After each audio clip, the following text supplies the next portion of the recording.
Hey guys, welcome to my 2019 Boo-A-Thon vlog. I'm very excited. It is about 11:30 on the 25th, the night before Boo-A-Thon starts. I just got done. Maddie had her inaugural Book Push Book Club live show. That was a ton of fun, even though it didn't really talk about the book all that much, but you know, live streams are just fun. I always love being in live streams with people. Excuse me.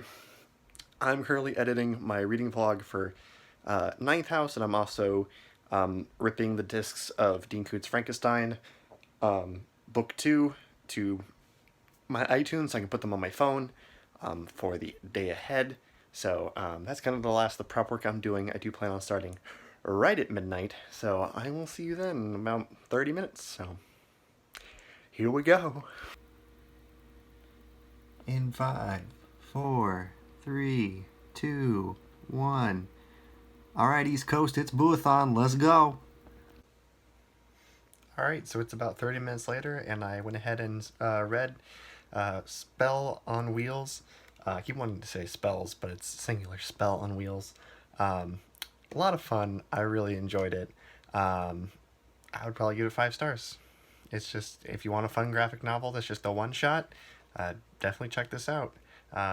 Witches on a road trip. That's all you need to know, basically. But that's one challenge out of the way. As Dragon Quest would say, this challenge has been transgressed with finesse. I think I'm going to start my audiobook and play a little bit of Silent Hill 2 until I am tired enough to go to sleep. Yep, that's where we're at. This intro gives me chills every time.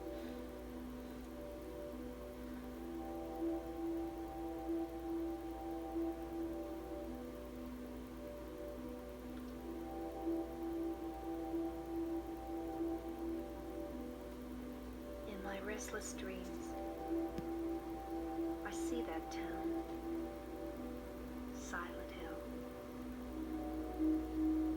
You promised you'd take me there again someday.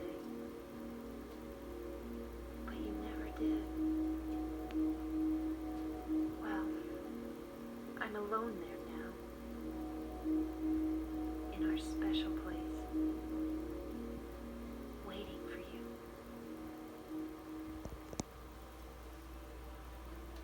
And there's a whole dramatic monologue there about how James, our man here, his wife, who we just heard reading that letter right there, happened to die 3 years ago. And then sent him a letter while she's dead. So that's our scenario. I actually have a video about this game, and it's the main part of the storyline in the works, but that hasn't been able to be completed yet because of other responsibilities, and the cancel culture readathon video kind of took the week I was planning to upload that, so I'm gonna start focusing on this now, so bye. Alright, so it's only a few minutes later. I do really like the narrator for Dean Koontz Frankenstein Book 2, but I just thought I'd show you part of the fun of Silent Hill is this thick fog, which means you can barely see in front of you. And things are going to get demonic soon. So it kind of creeps you out when you can't really see what's happening, but you know there's creatures out there. And you do usually run, but I only have one hand and can't press the run button while I'm filming, so I'm going to get back to it. Okay, bye. Ladies and gentlemen, boys and girls, we're in the first major area of the game, the Blue Creek Apartments. About to have our first encounter with the scariest thing I've ever come in contact with. Can't really see him that well. But he's right there. Oh yeah. Don't worry. You'll get a better look at him soon. But yeah. Alright guys, so it's about 2:30. I got through the first major area of Silent Hill 2, and I got through the first disc of 7 of Dean Koontz Frankenstein Book 2. Really enjoying both so far. I mean, Silent Hill 2 is my favorite story of all time, so of course I'm enjoying that. But Dean Koontz Frankenstein, the second book is building on the first one. It kind of knows what it is. It's not taking itself super seriously, so it's a lot of fun, and I'm really enjoying it, which is good, seeing how I need to get through it in a very timely manner. But I am going to go to bed. I'm hoping to get up relatively early. I'm trying to get up at 8, which for my days off is pretty early. On days I have to go to school, I usually get up at like 6:30. So if it seems like I'm going a little try hard on this readathon, it's because I am. This is the 4th time I'm trying a readathon, and I have not finished a single one yet. And I really want a W in my readathon category. I know the point's to have fun, not to necessarily win at the readathon, but if not now, when? You know, this is the one. I feel it. I'm gonna do it. It's this one. So I'm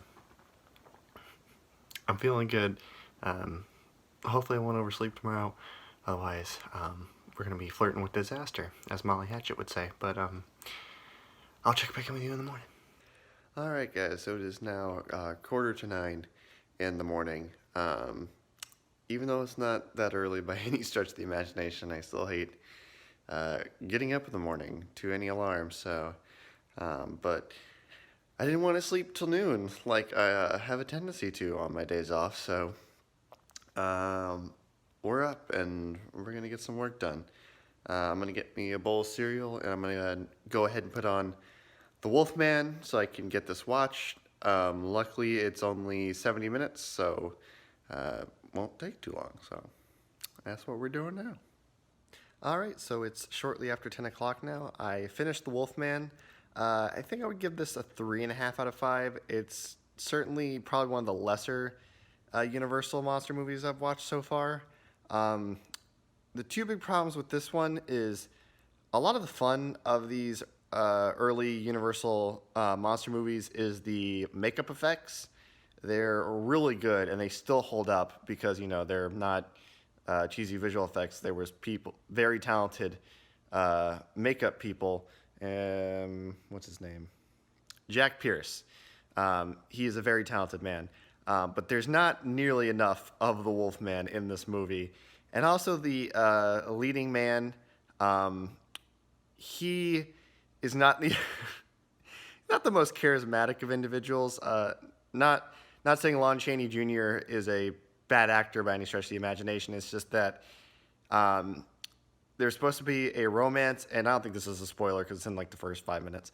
But the leading man sees the like lead love interest through a window with a telescope by accident, and it's just like, ooh boy, that's not a good look, buddy. So, and we're like supposed to root for this relationship, I think. And it's just like, I can't really get behind this because he's basically a peeping Tom. It was an accidental peeping, but still a peeping. But I just checked Twitter, checked out what everyone else was doing. It's good to see some other people are doing this too. You know, I do love the sense of community that readathons bring out. So hoping to see more people pop up on my Twitter feed as the day goes by. I think I'm going to read the first little bit of Ballad of Black Tom, and then I'll probably try to get through the next major area of Silent Hill 2, along with more of Dean Koontz Frankenstein, and then I need to edit and upload my Ninth House reading vlog, because the Paper Cut Book Club live show for that is tomorrow, so the reading vlog is supposed to go up today. Luckily, I basically just need to watch it through once and trim, my vlog clips, and then I can read while it exports and then upload it. So shouldn't be too bad. So that's where we're at.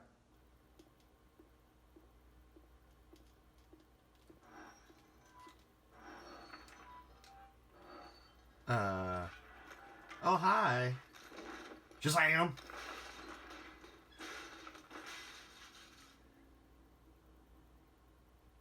There you go. There's a better looking pyramid head.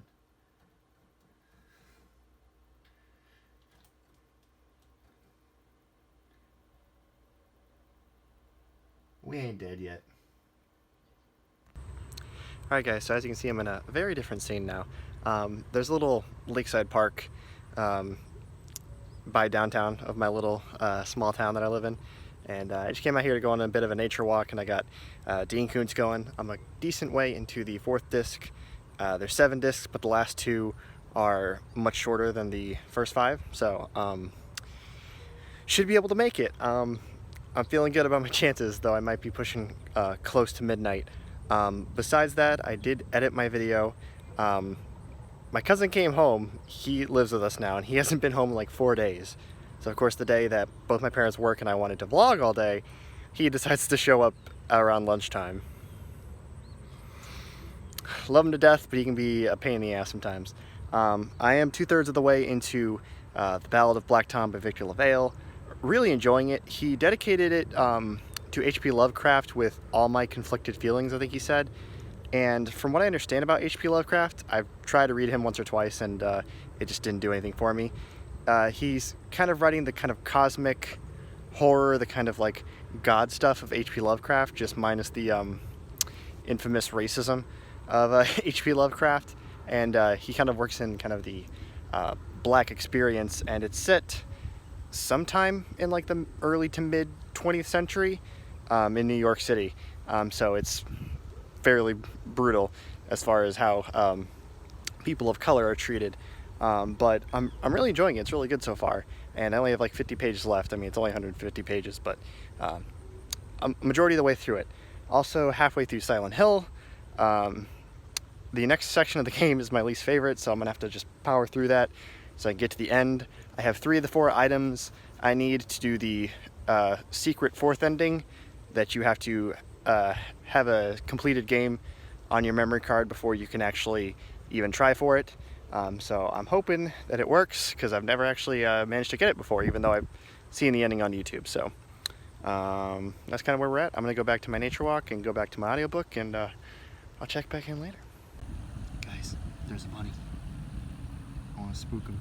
Yep, back there. I was hoping he'd move. Okay. Alright. Hi there. I'm gonna walk away now. I hope it don't scare you. You're adorable, though. You said you took everything, but you forgot that videotape we made. I wonder if it's still there. How do you know about that? Aren't you Maria? I'm not your Mary. So, you're Maria? I am. If you want me to be. All I want from you is an answer. It doesn't matter who I am. I'm here for you, James. See? I'm real.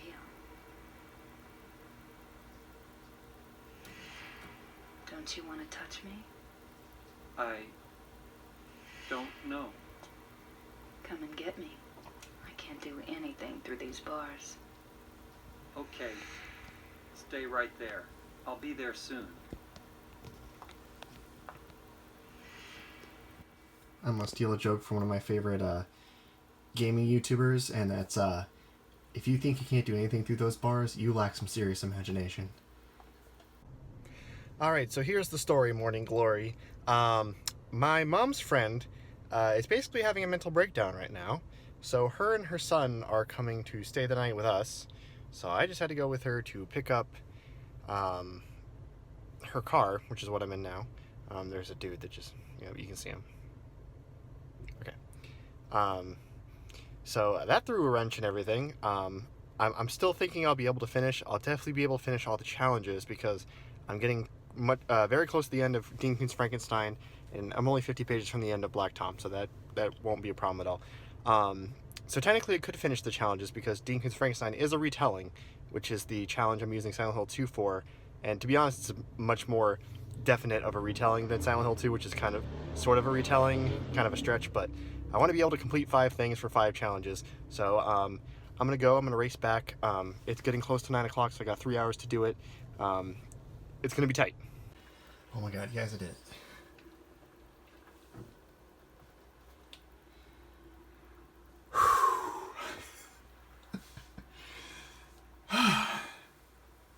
Mary. Peaceful.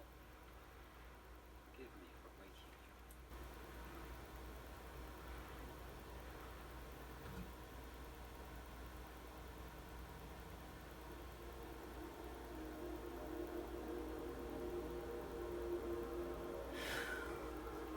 And there we have it, ladies and gentlemen. There's a credits roll, which means we have finished the game. And hence, finished the readathon and my TBR. Ah! Ah! Oh man, I can't believe it. 4 attempts. And I have completed a readathon. What time is it even, is it? 30 minutes to spare. It's 11:30 right now.